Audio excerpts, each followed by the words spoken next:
జమిలీ ఎన్నికలు నిర్వహించేందుకు వీలుగా కేంద్రం రాజ్యాంగ సవరణ బిల్లును ఇవాళ పార్లమెంట్లో ప్రవేశపెట్టనుంది. వెంటనే ఈ బిల్లును జేపీసీకి నివేదించాలని కేంద్రం నిర్ణయించింది. జమిలీ సహా ఇతర బిల్లులు కూడా ప్రవేశపెట్టి ఉభయ సభలను సాధ్యమైనంత త్వరలో వాయిదా వేయాలని భావిస్తున్నట్లుగా తెలిసింది. కేంద్ర ప్రభుత్వ వర్గాల ప్రకారం 2029లో జమిలీ ఎన్నికలు జరిపేందుకు సన్నాహాలు జరుగుతున్నట్లు తెలిసింది. 2029లో లోక్సభ, అసెంబ్లీలకు ఒకేసారి ఎన్నికలు జరుగుతాయని, స్థానిక సంస్థల ఎన్నికలను కూడా జమిలీ పరిధిలోకి తీసుకురావడం 2034 నాటికి జరుగుతోంది. జమిలీ ఎన్నికలకు ప్రధాన అడ్డంకులను కూడా ప్రభుత్వం పరిశీలిస్తోంది. వివిధ రాజకీయ పార్టీలను ఒప్పించి రాజ్యాంగ సవరణలు సాఫీగా జరిగేలా చూడడం ప్రధానమైనది. అలాగే జనాభా లెక్కల సేకరణ, నియోజకవర్గాల పునర్విభజన కూడా ఈలోపు పూర్తి చేయాల్సి ఉంటుంది.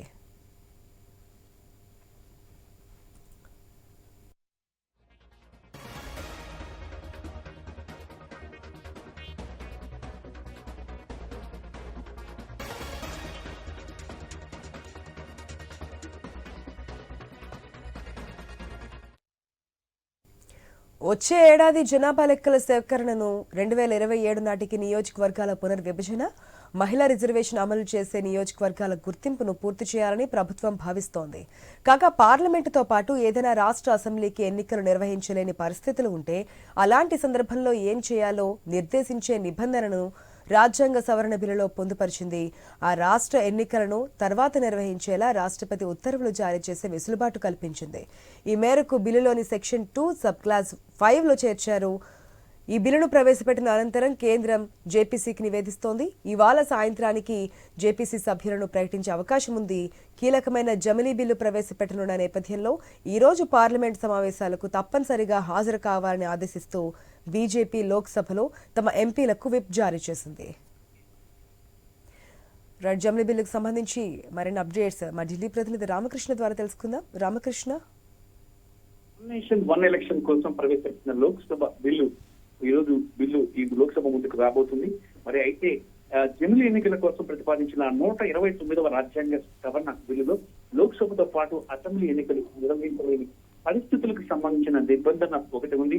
అదే 129వ రాజ్యాంగ సవరణ బిల్లు ప్రకారం సెక్షన్ 2 సబ్ క్లాస్ 5 ప్రకారం లోక్సభతో పాటు ఏదైనా శాసనసభకు ఎన్నికలు నిర్వహించలేమని ఈసీ అభిప్రాయపడితే తర్వాత అసెంబ్లీలకు ఎన్నికలు జరపవచ్చు.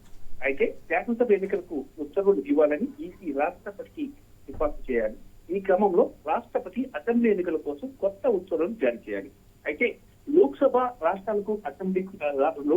రాష్ట్రాల అసెంబ్లీలకు జమిలీ ఎన్నికల అమలు కోసం రాజ్యాంగంలో కొత్తగా 82A అధికరణ చేర్చాల్సి ఉంది. పార్లమెంటు పదవీ కాలంలో మార్పు కోసం అధికరణ 83, అసెంబ్లీల పదవీ కాలం సవరణ కోసం అధికరణ 172, ఎన్నికల నిబంధనల రూపకల్పన కోసం పార్లమెంటుకు అధికారం కల్పించే అధికరణ 327ను సవరించాల్సి ఉంటుంది. అలాగే సార్వత్రిక ఎన్నికల తర్వాత లోక్సభ మొదటి సమావేశం జరిగే తేదీపై రాష్ట్రపతి నోటిఫికేషన్ జారీ చేయాలి. ఆ నోటిఫికేషన్ తేదీని అపాయింటెడ్ డేట్ అంటారు. మరి ఆ నిర్ణీత తేదీ నుంచి లోక్సభ పదవీ కాలం 5 ఏళ్లు ఉంటుంది. ఒకే దేశం ఒకే ఎన్నికకు సంబంధించి 129వ రాజ్యాంగ సవరణ బిల్లు సహా మరో బిల్లును కేంద్రం ఈ రోజు లోక్సభలో ప్రవేశపెట్టనుంది. ఈ మేరకు ప్రభుత్వ వర్గాల నుంచి అందుతున్న సమాచారం ప్రకారం ఉభయ సభల సంయుక్త కమిటీకి పంపించాలని పార్లమెంటరీ జాయింట్ యాక్షన్ కమిటీ జేపీసీకి పంపించాలని కేంద్రం సిఫార్సు చేసే అవకాశాలు కూడా స్పష్టంగా కనిపిస్తున్నాయి.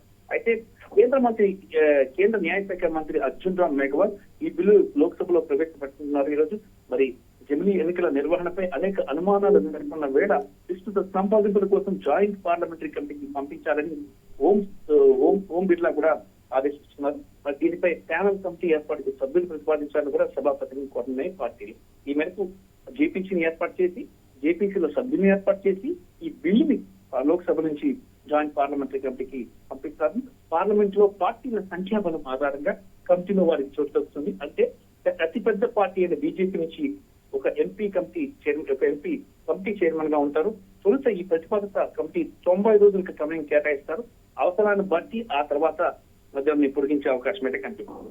దాని ప్రకారం చూసుకుంటే 2029 నాటికి ఈ కొత్త అంటే ఈ ఒకే దేశం ఒకే ఎన్నిక, వన్ నేషన్ వన్ ఎలక్షన్ ని ఇంప్లిమెంట్ చేస్తారని కూడా సమాచారం అందుతుంది. Right Ramakrishna, thanks for the update.